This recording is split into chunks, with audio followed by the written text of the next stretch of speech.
Right, let's have a look at how to get connected. That's another thing that I think is worrying lots of people. How difficult is it going to be? How reliable is it going to be? Is it going to be falling over every 5 minutes and stop us from actually getting on with testing and earning a few quid? Okay, so I'm logged in. I'm going to pick this site that I'm at.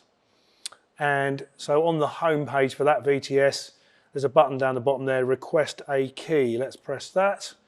It asks what I'm going to do, which is pretty straightforward. I'm not going to teach you how to read. It's not my job. What type of equipment do I need it for? All those things. I've got a combined emission tester. Select that and continue. And wait patiently for the internet to catch up with us. I think we're plugged into something that's plugged into something that's plugged into. It says it can take up to a minute to create your key. You'll need to give it to the engineer. You can find your keys on View My Keys. You must only share this key with the engineer. Return to vehicle testing station. Down the bottom of here, View Site Keys. I'll click on that. Wait patiently while the DVSA server catches up. There's a couple of keys there because I was playing around just now, seeing how this would work. I'm going to use the one on the bottom. I don't know that it matters whether that's the newest or oldest. If there were different dates, I'd probably use the newest. So let's use that one. It's going to email it to me.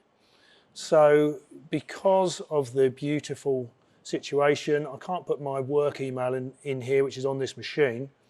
But I'm going to bounce it through my phone.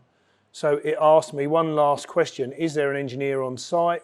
We'll send the key to that email address of my personal one, which hopefully will be blurred out by now. If you do not have access to this email, you can change your email address in your profile, but only if it's not associated with another account within the DVSA. So be warned and be prepared.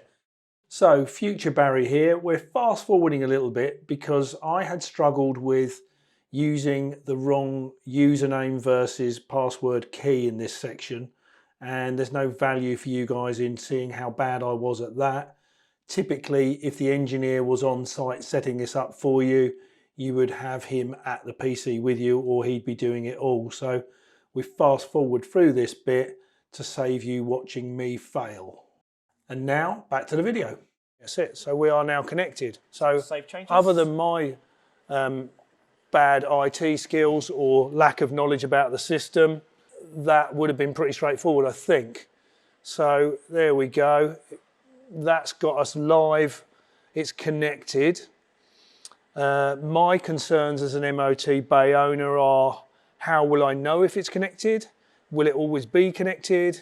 If I'm not here, will the guys be able to get it reconnected? So what we do have on the Boston equipment is a remote assist. So I can start a remote assist session. That will allow me to allow Boston to log in if they need to help me. I can probably do a little training video for my guys. Possibly because I'm the AE, they will always need my user ID, which obviously I should never share with anyone. But you know, at the end of the day, we all got what jobs that we need to do. What Rory tells me is that once we get using it, every time we do an MOT that we're logged onto and we choose to use this emissions machine for a connected emissions test, that when we come back to enter test results, that's when we'll be shown that the emissions test has been recorded and has been sent. So we should really see it as it goes along, and that would identify any problems that we've perhaps got with this equipment or with the connection. I know from the guidance, if there's no way to get this to connect, we've got 7 working days that we can continue testing with the machine working, but without the actual connection going to DVSA. After 7 days, we should stop testing. Hopefully, with the support from Boston or whomever you're connected with, you'd never go more than 7 days without being able to connect. So that shouldn't be a problem, I'd hope. Beyond that, yeah, it wasn't too bad. Few little technical challenges with me not reading properly, usually typical for me. But yeah, really quite a smooth thing. What we'll do is we'll pause this little setup we're in now. We'll have a little shuffle round. Johnny, the video guy, can move, and we'll see if we can do an MOT test. We'll do a petrol test and a diesel test, probably with a bit of screen record as well. so we can see how easy or intuitive the Boston interface is. I might try and do some stupid stuff like use the oil temperature probe, stuff like that, just so we can get a feel for how everything works, see if we can trip ourselves up with the stuff. So yeah, see you in the next break. Okay, so the screen is recording. One of the things I did quite like about this setup, which was a real challenge for me on all of these Snap-on machines, was I can just mouse down there and get to any tabs that I've got open. So I'll go back to the main Boston interface like that. Vehicle tests, that's your home screen. You can see now that there's one already logged on the system, but before we do that we need to add the testers. They're called inspectors on here. If I was to give any feedback to Brad at Boston, I would not call them inspectors, because your average MOT tester does not call himself an inspector.